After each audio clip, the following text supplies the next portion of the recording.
Welcome back to the channel for your match day review. You've just witnessed West Ham beat Aston Villa 1-0 away from home. Keep your comments coming in and let me know your thoughts on the game. It's 3 points. We've progressed. That's good. That's a starting point. You know, things could have gone completely mental, crazy, but we got the result. Was it the most defining performances? Was it the best performance you've ever seen by West Ham? No. Was there individual players there that did all right? Yes. Who were they? Get your comment in there as well. We're just waiting for Matt to come across from there as we can get started. But you know what? All round, I think it gets us started. It gets us there. It gets us the points. We're 16th in the table. We're off, you know, albeit, yes, I get it. It was a deflected goal, but we still got the job done. And that is what this is all about, getting the job done. And I think at the end of the day, there's going to be things that we'll take from this game that are positives. There's going to be things we'll take from this game that are negatives, but you will see maybe with some of the new signings, you can see why we need progressive play. And I think today's game, the key thing I've taken from today's game is it could have been a big slip up. It really, really could have been coming up against a side that are struggling themselves, as well as West Ham. And the game was there for really anyone to take, and it took for a deflection for West Ham to get the result over the line. But the key element here is that we got the points. We got the points, and that is the main thing. So, yeah, get your comments coming in. I mean, I get it. I get there's frustrations. I get we want it to be a bit more lively and a bit more up for it. But rate all your players. How do you think Scamacca? Scamacca started the game today. It was the right decision by Moyes to do it. Did it give us a different outlet? Yes.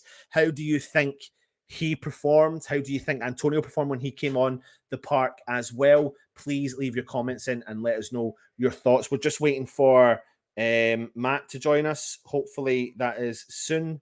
Like, what is he saying? He's just messaged me there. I just want to make sure something's worked or not. Yep, Matt, I am. If you are watching, I'm ready to go. Yep, sorry. I think people are still on that other stream, so that's fine.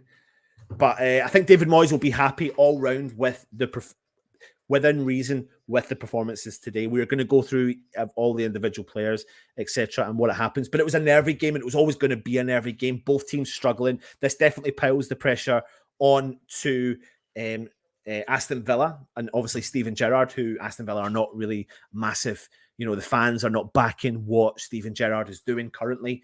But I think that he will feel the pressure. And at the end of the day, the win was important, and it didn't really matter in the manner it came. We had to get that duck off our back. We had to get the 3 points, and I think that's the main thing I'm going to take from the game today. We did have the two starting lineups. I'll drop through them. I mean, a couple of players I was quite surprised didn't come on today or play any involvement.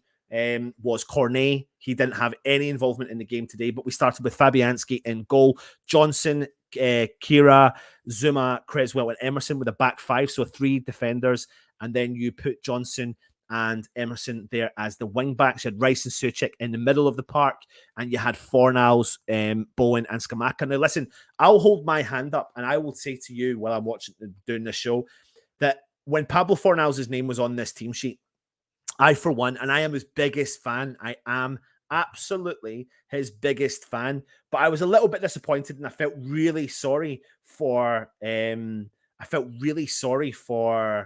Benrahma. I felt like Benrahma definitely deserved the start today. However, what I've got to say is I've got to give credit where credit's due. Fornals was fantastic for West Ham today. I think he started the game off slow, just like West Ham did as a whole. But I think he really did step up to the plate today for West Ham and do a job. And it becomes difficult now to drop him. Benrahma came off the bench. How did you rate Benrahma's performance? For me, I thought he really did light up a little bit. You know, he's excitable again. He looks like he's enjoying his football. But there was a couple of players I really was disappointed in the performances, and that's Jared Bowen. Jared Bowen hasn't got off the ground yet. He hasn't got started, and I don't know what it is there. I don't know what's going on with Jared Bowen. I mean, he was losing the ball. He was losing possession. His decision-making in the final third wasn't great. A drastic difference and reverse mode from the game last season as well. So, Matt, we're just sitting here. We're just talking about, in general, specific players' performances. But at the end of the day, getting the result was the key thing here today, wasn't it? It was. The You know, and the players, like even Rice said it himself, you know, that they know that we don't want to be playing catch up all season. We need the points, and if we keep losing every game, we end up playing catch up. Yeah. You don't want to be doing. No one wants to be No. playing catch up. So No, we don't. the pressure to win today would have been like huge. Yeah. Because if you don't win today, then you are massively playing catch up. Yeah, you are. But it's been the moral victories would have been across the pitch today, because as the game went on, like the old West Ham started reappearing. You saw the breaking up of play. You saw the snappy passing. You saw the energy. You saw the running at players. And we scored. So we got that off our back. We got 3 points, and we kept a clean sheet. So hopefully everyone should then be happy. Yeah. You know, I said there just for a little second before you came on there that one player that I'm his biggest fan, but I was maybe disappointed that he was starting today was Pablo Fornals. However, talk to me about Pablo Fornals. Moyes has this thing. Not all managers want it, but Moyes wants players that are fluid, shall we say? You know, they can play multiple positions. You know, even when he's brought in players this summer, you look at Emerson, he can play left back and left wing back. You look at Cornet, left wing back, left mid, left wing, centre forward. Even people like Kira can play centre back, right back, and holding midfielder. He has to have them players in. So Fornals wasn't in that mold, but like he is one of the Americans called it like drinking a Kool-Aid, where you'll buy into that one philosophy, that one mantra. And he is like, I think he probably is like one of the ringleaders that buys into this thing that Moyes wants. Yeah. Because don't forget, when we signed him, we all went back and watched it. It was at the under 21 Euros, and we signed him just before the Euros. Yep. And he was a number 10 when we signed him. He was a ball playing, little intricate, technical, flicky, tricky number 10. And now he can play that role, but he can also play as a hard-working centre mid, which is where he started. And he started in a midfield 3 as the one that was going to get up and down and maybe try and pick the passes out and break up play, as well as Souček leaving Rice to sit. And then as the game went on, Moyes has gone half time. I'm not happy with that. No, we're going to go to a flat back 4. And then basically, without missing a beat, he's just gone to Fornals and gone, look, I know we've spent all week, because you don't just spend a day, they'd spend a week. Like, I know we spent all week training the back 5 with midfield 3, and you may be playing like the top of a triangle in the midfield. But we're going to bend that off for 45 minutes because it's not worked. We're going to go back to the 4-2-3-1, and you're going to go back on the left-hand side. And he honestly just didn't, just blinked. It was like, done. Yeah, no worries, boss. I'll go and do what you want. Let me just explain to you the stats there from Pablo Fornals for this game. He had 1 goal, 63 touches, 71% pass accuracy. He made 1 from 6 attempts at cross accuracy. He got 50% of his long ball accuracy as well. He made 5 attempts at dribbles and was successful with 3 of them. He won 8 from 14 ground duels. He made 1 from 4 aerial duels. He had 2 interceptions and 3 tackles. It was an all-round performance from Pablo Fornals today. And I think some of those stats that maybe go in a negative mindset maybe came in the first half, because the first half really was a nervy game for both teams, really, wasn't it? I was sort of saying at the end of the watch-along was that I said to you, you said, what was it? And I went, you said, oh, what do you think about it? And I went, I don't care, it's 3 points. It almost felt like, especially in the first half, Moyes went back to basics. Yeah. Moyes went, you know what, in the first 3 games of the league, we've tried to play the way I want to play, but, I'm still getting... he's brought the players in for the way he wants to play, but they need to get up to speed and adjust to the league, so, right. And it hasn't worked. We were rightly played off the park at Man City. Very, very unlucky at Nottingham Forest. And you could equally say that against Brighton last week, because for 70 minutes, Brighton offered nothing and played Route 1 football, and we gave away a stupid penalty and a stupid mistake for a second goal, and then Brighton were comfortable. So it's almost like they've done all that, and then this week, Moyes went, you know what, the 3 points matter to me more this week than the style of play and begging the players in. So you know what? We're gonna go 5 and a 3 in the first half. We're gonna go back 3 and midfield 3 and 2 on the wing and put 2 up front. And we're just gonna contain and soak it up because we're both teams that are in bad runs of form. We're now drawing points with Villa, but they've not been in a good run of form. They haven't played well. I think they won first game of the season, maybe against Bournemouth, and they've just been battered ever since. So both teams were edgy, both teams were nervy, and Moyes was like, you know what, I want to put a solid foundation in to build us into the game. And obviously we got to like half time, and I'm very much, I'd say, unfortunately, you know, one of them had to be sacrificed out of the back four, and logically, it was Emerson, who'd done nothing wrong, by the way. I thought he had a very good. Oh, yeah, you're right, mate. He definitely didn't do anything wrong. I think he actually gave us a really good outlet down the left-hand side and did at several times. He was forward thinking, he was progressive thinking, and I think it will work. I really do. I think the thing is that maybe it would work either being the back four or, you know, maybe it depends on what team selection you've got. So maybe it would work more with Cornet supporting him because they've got a good history with playing with each other before at Lyon. Then you've got Paqueta potentially coming in as long as he passes his medical and everything's all done on that front as well. Apparently he's passed. Well, that's what they're waiting on. He's had it. Do you believe? They're just waiting on his paperwork. Yeah. So it's probably tomorrow. You know, I saw you said earlier before I come on that, you know, West Ham don't announce signings on the weekend. We don't. And if you haven't noticed, I think about 4 of our signings out of the 8 we've made so far this season have been announced on a Monday. Like we love Monday announcements. Monday lunchtimes normally, like 1 o'clock or something. Well, I don't think this one would be lunchtime. As long as it's done today, I think it'll be first thing in the morning, to be honest, if that does happen. But, you know, you can see now we've got options. That's the key element, I think. And I get it. I get it's not like the most convincing of performances. However, the second half definitely was a lot better than the first half, Matt. But I think what we saw in the first half wasn't a great performance from Declan Rice. A bit more, you know, this season's Declan Rice was the first half, and last season's Declan Rice was the second half. You know what? In fairness, I don't think many players, like I said, I don't think many players had a good first half. But I don't think Moyes. I don't want to say I don't expect them to have a good half, but I don't think we all thought we're going to come out, we're going to play this hack-and-sack football, we're going to press high, get into them, etc., right? And I don't think Moyes had any gumptions, any ideas, any philosophy that was going to be the case in the first half. I genuinely think from the way we set up, Moyes' mantra for the first half was, we're going to set up, we're going to sit deep, we're going to be difficult. Yes, we'll hit the counter-attack when we can, but we're not going to play extravagantly. We're not going to go open. We're going to sit back and we're going to contain, and we're just going to get to half-time. We're going to get to half-time, and then in the second half, we can build. And the problem is, right, you cannot, and these pundits will always say the same, especially former players, you can't just switch it on and off.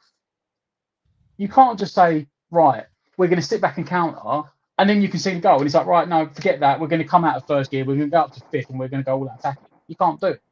Yeah. So a lot of players struggle, probably because they don't want to be as basic and as pedestrian. It's not static necessarily, but, you know, defensive-minded, park the bus style. They probably didn't want to do it. They're probably not mentally like, this is not how I play. So it was very out of sync. It was very out of sorts. It did look like maybe we'd only been trialing this with these players for like 4 or 5 days, and it hadn't quite synced in yet. But Moyes would probably been annoyed that we didn't create as much in the first half, but he probably would have been relatively happy with the defensive stance, because I don't really remember. I mean, I'll say that for the game, to be honest, as well, that Fabianski had a big save to make. No, you're right. Yeah. And if you think about the first 3 games, we have been wide open. So from a perspective, Moyes is probably looking at it going, you know what? They didn't create much. They didn't have any open chances. They had a couple of 25-yarders that were straight down Fabianski's throat. And that was the be-all and end-all. I think one of the biggest concerns for me in the first half in particular was you had Ben Johnson playing the wing back, you had Kira playing in behind him there, and Aston Villa were finding those pockets in between the 2 players. Now, that's not really, you know, when you play that wing back position, you're going to get caught out of that. You're gonna get those pockets that open up. So that doesn't mean anything really necessarily to blame on any individual players. However, they did start to ping the ball over there, and you would think then at some point that maybe they would pick up on it and they would start to, take away from that occasion of them finding the pockets. But then, unfortunately, we saw Ben Johnson pull up with an injury. It looks like it's going to be a hamstring, and I feel really sorry for him because up until that point, as much as it was a bit of a half-hearted performance in the first half, I think he actually was performing pretty well, and Kira was performing pretty well. They looked pretty comfortable with each other. They read the game really well with each other. They both have the similar pace. They can get forward, they can get back. And I think that just kind of knocked the stuffing out of West Ham a little bit when Johnson came off. What do you think? You know what, like you, I was genuinely gutted because I like Johnson like you, and obviously Stufau had the knock last week, and concussion protocol is 6 days. So he couldn't play in Europe. Johnson played well. And like you said, you could see that, like I said, they probably played a week playing this. And you could see that even in that 4 or 5 days, whatever it was, that Johnson and Kira had made an understanding. They were Definitely. On the same wavelength, right? And yes, there was a couple of times he got caught out, but that's why when you play a back three, you have the pacier centre backs on the outside, because for one, they can cover it. But also a couple of times, if they developed that as a back five and kept going forward with it, there's a few of them occasions where we got caught out where it would have been offside. It's only because Kira. I'm gonna have to look. When I come off today, I'm gonna have to look that up and see how you pronounce it. It's annoying the hell out of me. We're going with Kira for now, right? But where he's looking up the line, he's not looked behind him, and it was like a couple of them. If he'd have been more in sync with Zuma and Creswell, the guy would have been offside, because a couple of times where Creswell and Zuma are about 5, 6, 7 yards further ahead, and if he'd have been up with the rest of them, lines of flag would have gone up. So it's only an understanding thing. But like you said, it was just gutting. I was gutted for Johnson because, and he knew straight away, and you could see himself. He had his head in his hands on the floor. Yeah. And then you saw, I think, the start of the second half was it when he come out and he had his thigh was wrapped up and he was sitting on the bench. Yeah. And it was just, it really, you know what? That was a big thing, that he really disrupted the rhythm of, because for context, people don't understand it. We say we had a bad first half, but I think the first 15, 20 minutes, 10, maybe 0 to 15, maybe the first quarter, or 0 to 20, we were the better team. We was having a good time of it. And then you said that injury come along, and it almost was in time with that. That Soufal come back in, and Johnson had to go out for the injury, and that's when something just didn't. Then whatever was clicking stopped clicking, and we reverted back to just sitting back. Maybe because Soufal's not as quick as Johnson, it just stopped that outlet on that side. Yeah, but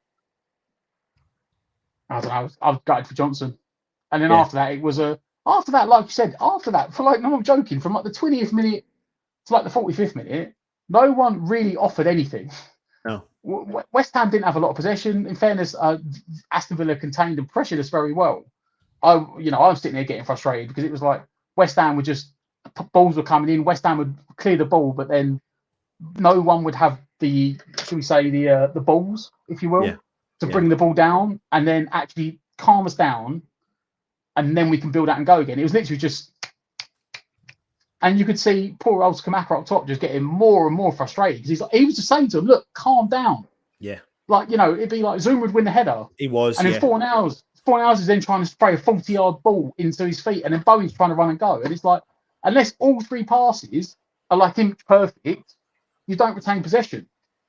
And it just felt that way. But Villa never really was like a genuine scary threat, but they were constantly pinning us in, constant pressure. We couldn't get out because we were panicking ourselves and rushing. And that was literally most of the second half of the first half.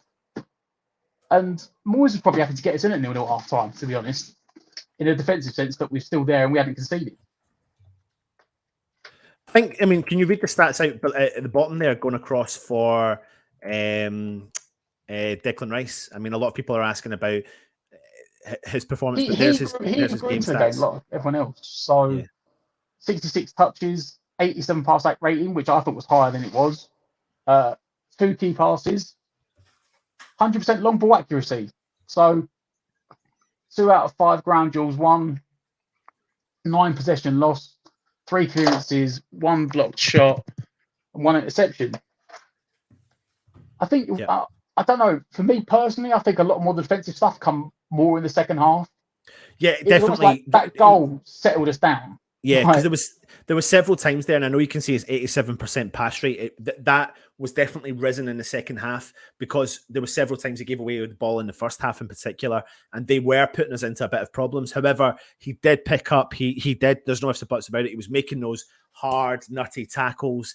He was intercepting. He was blocking shots. He was getting involved. He was progressing forward. He was skipping by players. And remember, at one point, he was skipping so far upfield with the ball that they had to make a professional foul in order to stop him from going forward. Because at that point, to the box, wouldn't he would have been in the box and probably had a shot and maybe potentially scored as well. So fair play to him. But his counterpart, loads of people have been slagging him off, but I thought he was quite possibly our second best player on the park today was Tommy Souček.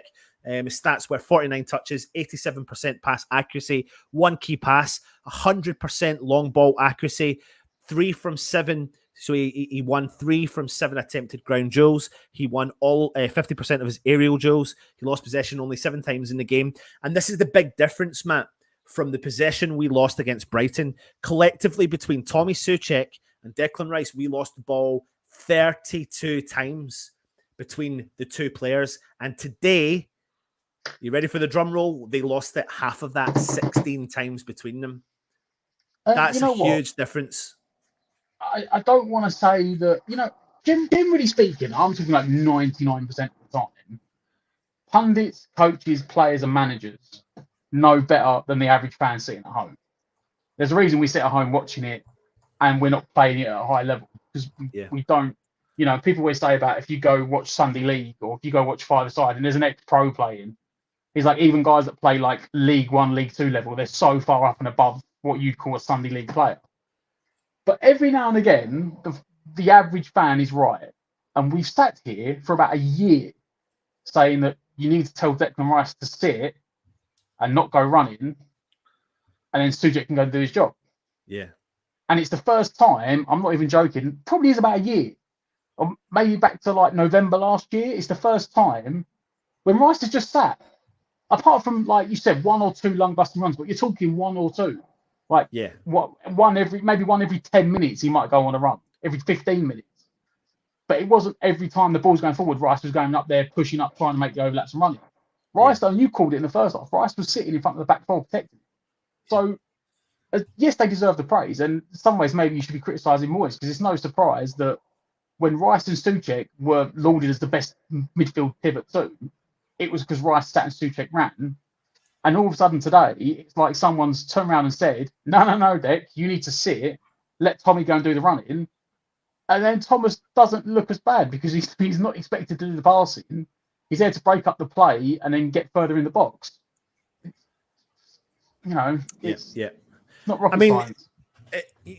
Rich, you've just joined us there. I know you were watching the game and putting the comments in the chat, but the important thing is we got the job done today. I get there's lack of maybe urgency in particular in the first half. I think the urgency picked up in the second half.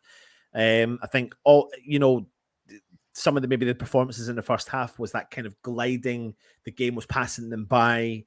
It was that, but it felt like it had a lot riding on it for both teams. The game felt like that. You could get that vibe from Aston Villa as well because, if you're an Aston Villa fan looking at that game in the first half in particular, you're probably thinking exactly the same time we're thinking. We're thinking there was no penetration. There was no players couldn't really spring a couple of balls together. They were losing possession. We were losing possession. We couldn't get the second ball. They couldn't get the second ball.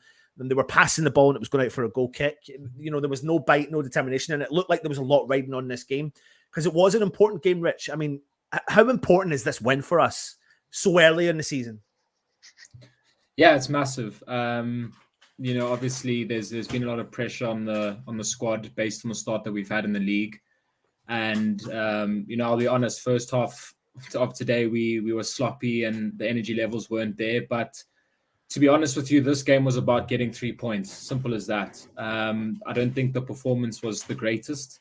But it was a must-win game for Villa based on the pressure Steven Gerrard's under. So I completely understand what you're saying in terms of there was nervousness from both sides. But this was a game we just had to win, get across the line, and it provides a really good springboard now for the Spurs game. But yeah, there's still a lot of improvements we need to make. That first half was very, very sloppy. I wasn't impressed at all. I do feel like second half going to a back four completely changed the game. Getting Benrahma on early, well done, Moyes. He probably should have started, but fair play to Moyes for seeing, okay, let's get a sub in early. And it completely changed the game because in the first half, we couldn't get any of the ball. We had no possession. Second half, suddenly we got in behind. Fornals was getting in behind. Benrahma was getting in behind. And we looked like we were more of a threat.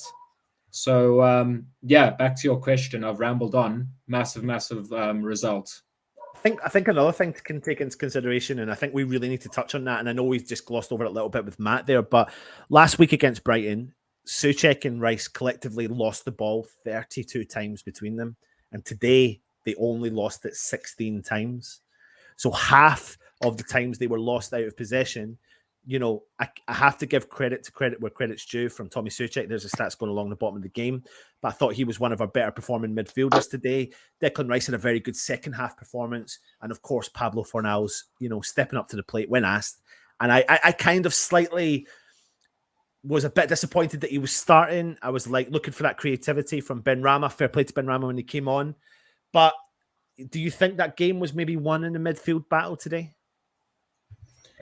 I don't think we were particularly great in the midfield. I must be honest. First half, I thought both Rice and Souček weren't really at it. To be honest with you, the whole team was a bit lethargic in the first half. I think it was a case of potentially Aston Villa being a bit poor in the midfield. I don't think we did anything special. I think in the second half, Rice did try and make advances and try to push forward with the ball, which we didn't really see in the first half. In the first half, he was almost just playing as a wall, backwards passes, one-touch passes, not really carrying it. When Declan Rice, gets into his stride and starts running at people, he can change a game, and he started to do that in the second half. But I'm not going to get carried away because I think we're going to play against much better midfields than we did today.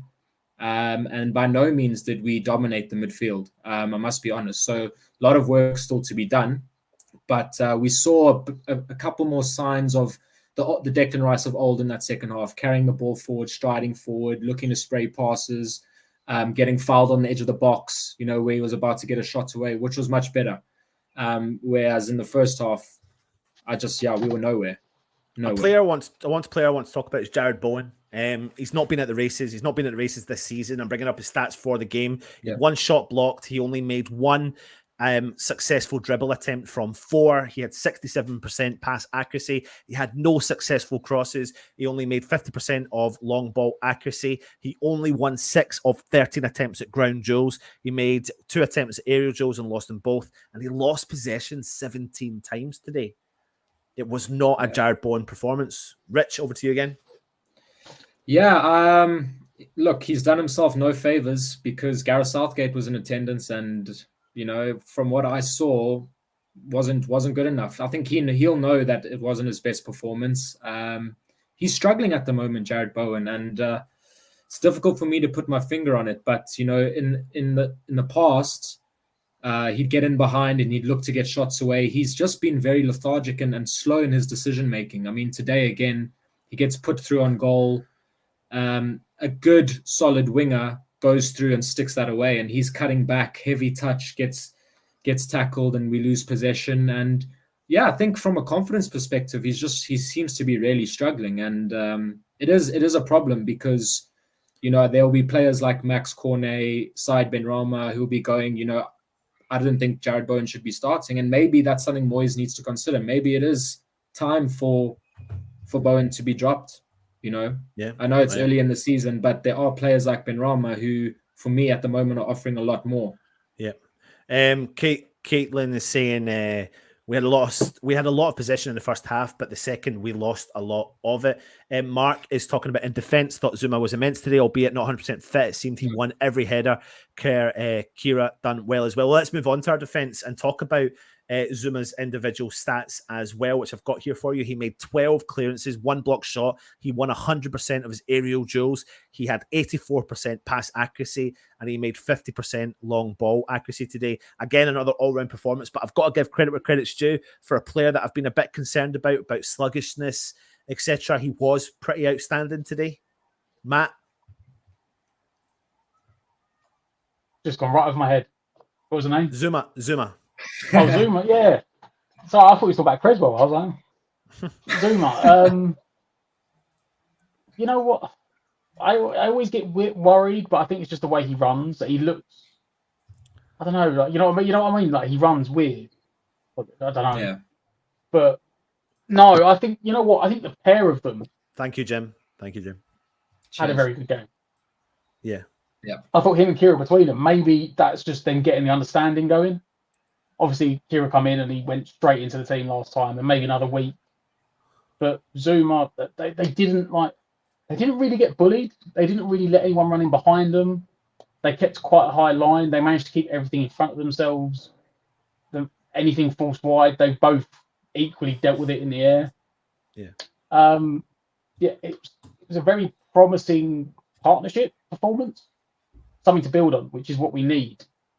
And yeah, maybe Zuma's just not been fit. Maybe he's needed a few games to get himself up and going again. But yeah, he looked a lot more composed and all-round play.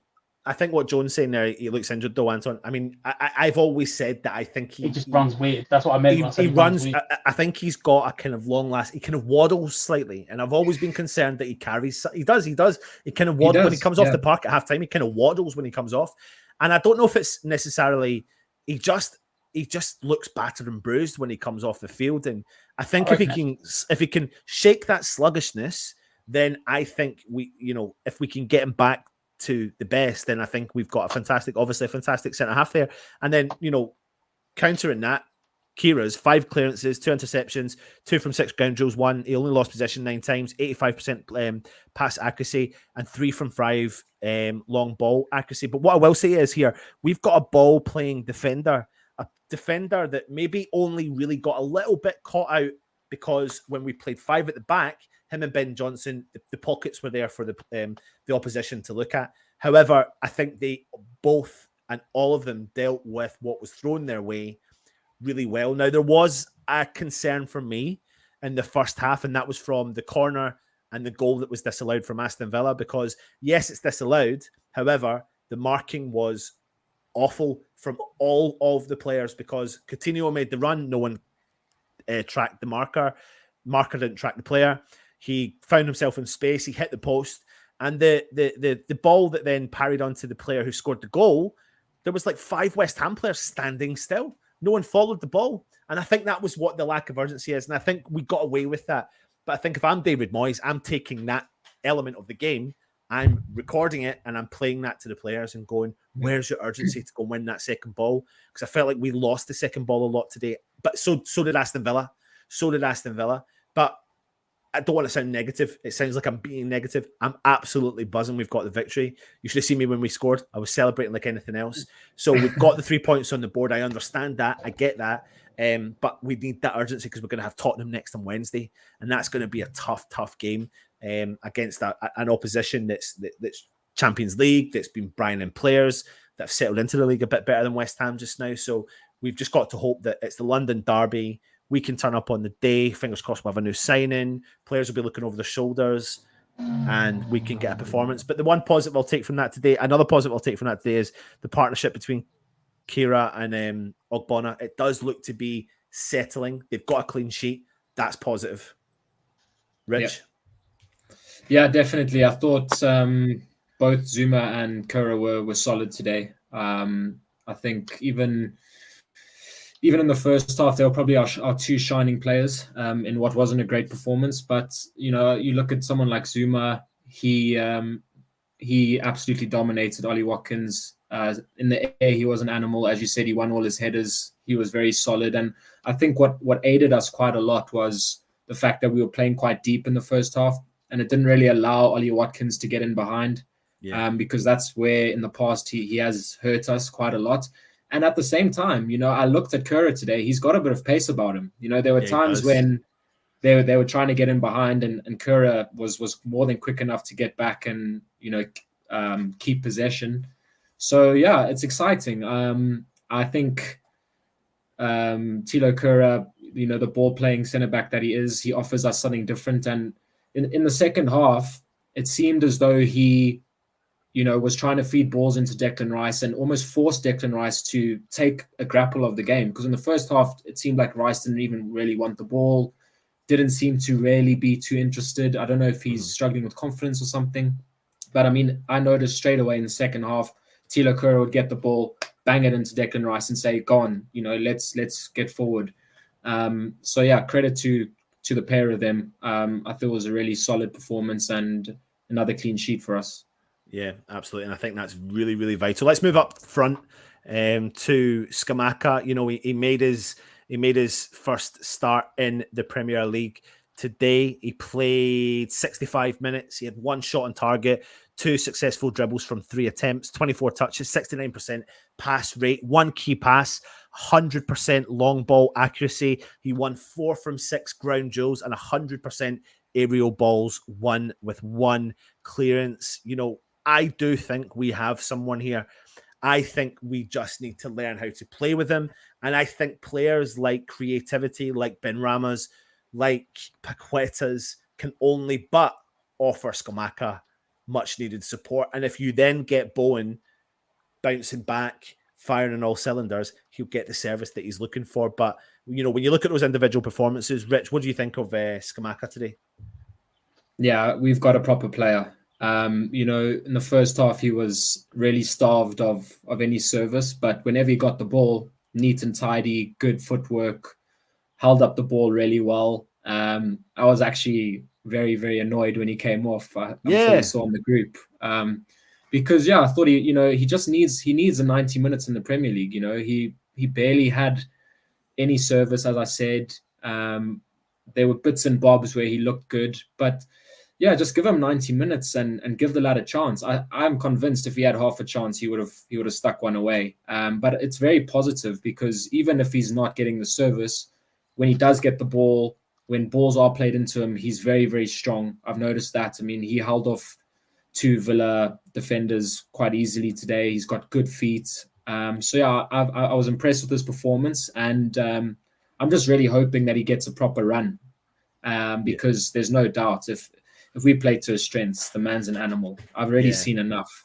I know I'm biased, but yeah, I think he's going to be great for us. I must be honest. The flip side to that is we saw 25 minutes of Antonio. I was the same as you, Rich. I was like, oh no, what are you doing? However, it didn't necessarily go against West Ham. I thought Antonio actually did really well. He came on, and I think that's what's positive about this move of I want Antonio to be involved in it because I think he's very influential when he can get involved at the right times. So 25 minutes seems to be a good amount of time for him. He had a 100% successful dribbles.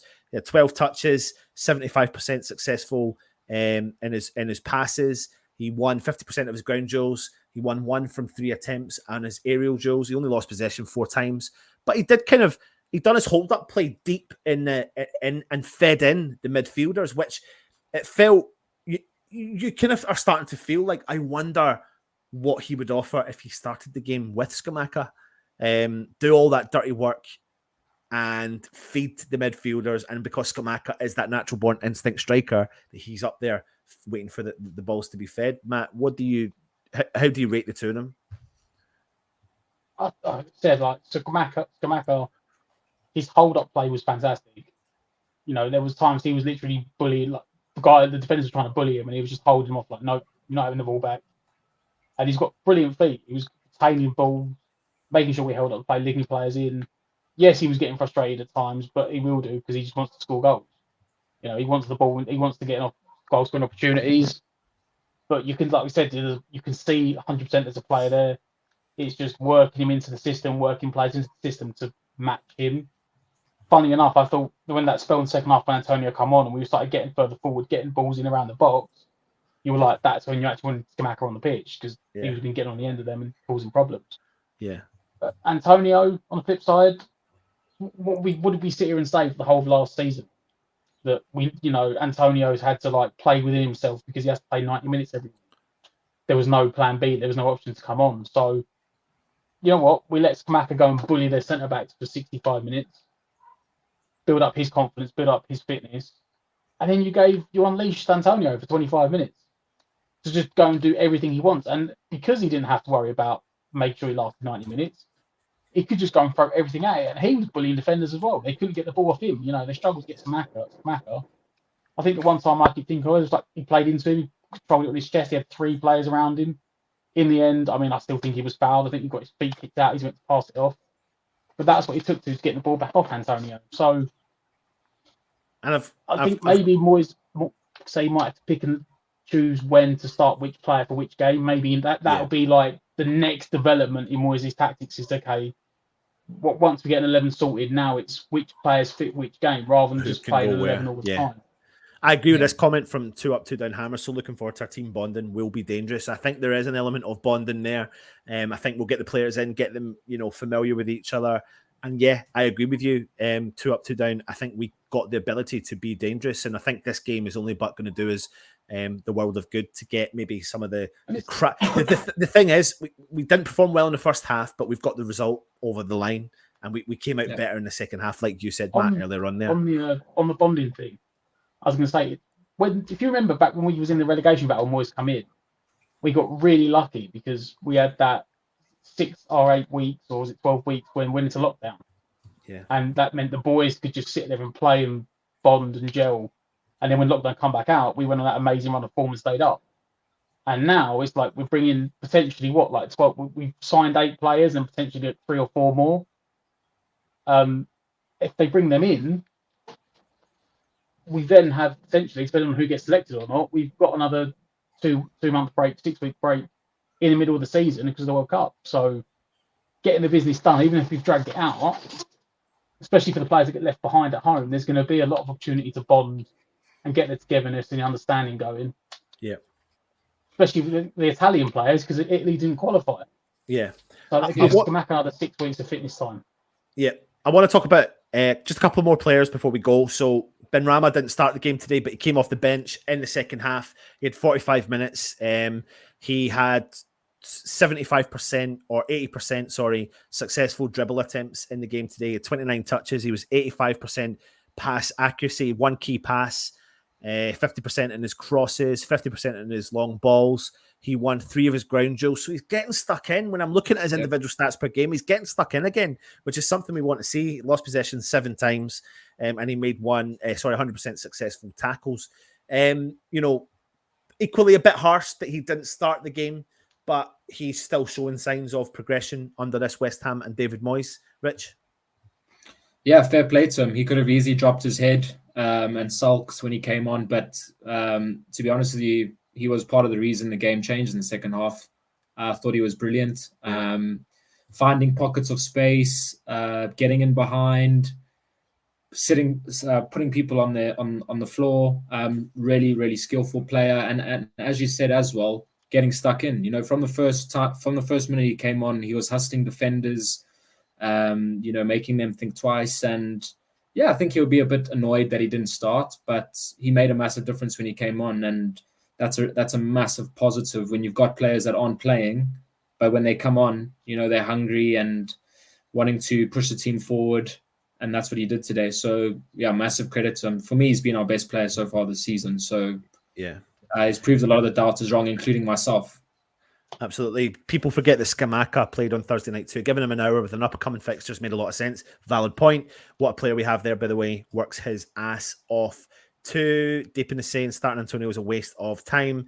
But last but not least, I want to finish on the fact that we actually did get our first Premier League goal, thanks to Mr. Pablo Fornals. Now, listen, it was a decent spell in the game. The ball flies to Pablo, who decides to smash it from distance, takes a deflection and looks up over the keeper. But it's nice to see Pablo get that goal today for a player that I nearly doubted for starting the game. However, I think he turned in my opinion, a man of the match performance for West Ham today. I don't know what you think, Matt.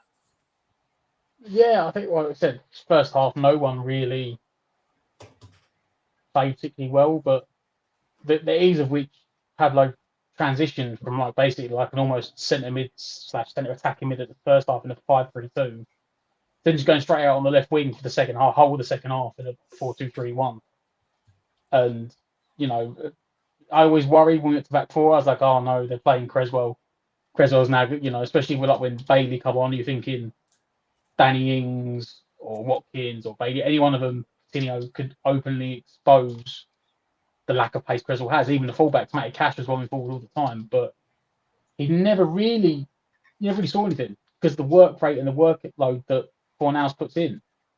And then going forward, as the game started opening up in the second half and started stretching more, Fornals started getting more time on the ball, started able to pick passes out, influence the game, make runs beyond the fullback to get in and put crosses in.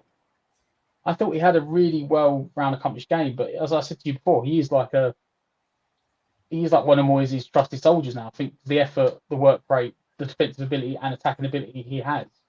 And like I said, he rounded it off. It was the timing was impeccable. It was almost like the commentator's curse, because me and you were both sitting there saying this is a game of two teams lacking confidence, and just at the time, literally one goal from either side to change the game and win it. And almost like right on cue, Pablo just popped up.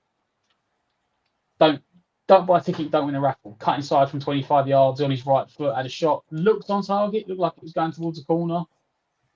Konza doesn't step out anywhere near fast enough for a centre back. Clips off the back of his heel, that horrible dipping loop you get off the deflection over the top of Martinez, and did decide the game. And Pablo, as always, was absolutely ecstatic running off the West Ham fans celebrating. Yeah, absolutely. He was. I've written in there man of the match. So put your man of the matches in. Rich, who was your man of the match? Before you come to it, let me just go through what everyone else is saying. Acid is saying Zuma, either Kira or Zuma. Ralph is saying Zuma. English Ari saying, I was surprised, not going to lie, Moyes made a tactical change at halftime. Kudos to him. Benny change at halftime changed everything for us. I agree. Caitlin saying Zuma was so hard to get past in front of goal. Fornals gave the ball away too much. Jan says Zuma. Kira, man of the match from Mark. Matt is saying Zuma. Kira, man of the match. If he probably didn't play like that, we'd have probably lost. Man of the match, Safal. No. Zuma from Will. Man of the match, fabulously Fabs. There you go. Rich, man of the match for you. Zuma for me. You know, I hear what you're saying about Fornals. To be honest with you, I didn't think he had his best game. Far from it. I think there were two opportunities where he had a chance to play in Skamaka. I think, it was Skamaka twice. And normally for Fornals, that's a bread and butter pass, and he didn't get it away. So I'm a bit critical of him because I know he's got quality. He was solid enough, but I still think he's better than he was today. But credit to him, he got the goal, and I know he loves the club, and I'm sure that would have meant a huge amount to him to celebrate in front of the away fans. So buzzing for him. Yeah, cool. Excellent. Well, listen, we've got the 3 points. That's the main thing. West Ham are off the mark. We've scored a goal in the Premier League, albeit it's been a deflection, a massive deflection, but that should get us in a positive mindset. We have won 2 games in a row. We beat Viborg, and we have now won the first game in the Premier League. Roll on Wednesday when we take on Spuds, and it's going to be an interesting one for the next couple of days. Let's not forget 4 days of the window left. 4 days of the window and left. West Ham it's a winner against Spurs. Let's go. Listen, everyone, if you are new around here, please make sure you do go subscribe to the channel. Please hit those thumbs up. If you have enjoyed the content today, please leave us some feedback. Put it in the comment section as well. If you're interested in becoming a channel member, hit the join option as on top of that as well. So stay safe, everyone. Rich, final words, mate. Yeah, massive result. First goal, first points, buzzing. Bring on Tottenham. Let's go, boys. That is exactly what we want to hear from myself, Matt, and Rich. Take it easy, everyone. Stay safe. And, of course, come on, you Irons. 3 points. Irons!